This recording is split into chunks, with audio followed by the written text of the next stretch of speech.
What does alcohol do to our bodies and our brains? Alcohol is a funny molecule. Most people don't understand how calorically dense it is to start. So most people understand that fat has 9 kilocalories per gram and carbohydrates and protein are 4 kilocalories per gram, but they're often surprised to learn that alcohol is 7 kilocalories per gram. It's actually energetically, from a density standpoint, closer to fat than it is protein and carbohydrate. So the first thing you want to just be thinking about when you're drinking alcohol is, do I really want to justify these excess calories? So when I meet a patient who's one of their objectives is I want to lose weight, which is really code for I want to lose fat. Nobody says I want to lose muscle. So I want to lose weight means I want less fat mass. You have to be mindful of how many calories you're consuming, and alcohol's a pretty empty calorie.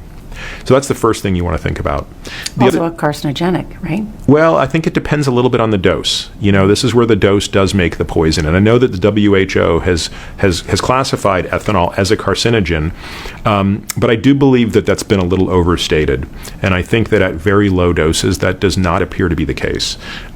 So there is a little bit of a curve that isn't quite linear for the effects of alcohol. So the effect is that at low doses, you know, there's maybe a little bit of a problem, and then as the dose gets higher and higher, it gets more and more problematic. But that increase, the rate at which it increases, is increasing.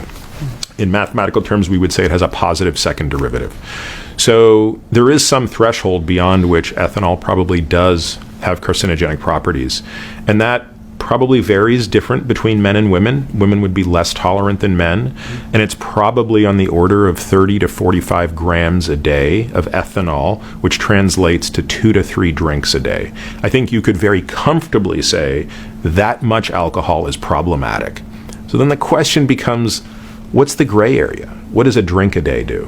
What does 3 drinks a week all consumed on one day do? And I think if we're being brutally honest, we don't have great answers to those questions. So instead, how I would counsel my patients is a couple of guidelines. So one of them is, there's nothing about ethanol that is actually good for you. So any benefit of drinking has to come from some other pro-social effect. So don't drink on airplanes, right? The alcohol sucks. They're just giving it to you to numb the experience. Whenever you drink, make it really good. Make it worthwhile. There has to be a reason for you to drink. Try to never have more than 2 drinks in a day, and try to never drink more than 3 hours before bedtime, because it will negatively impact your sleep. Mm-hmm. So what do you think? Is moderation realistic, or is zero alcohol the only safe choice? Let me know in the comments. Don't forget to subscribe if you want more updates.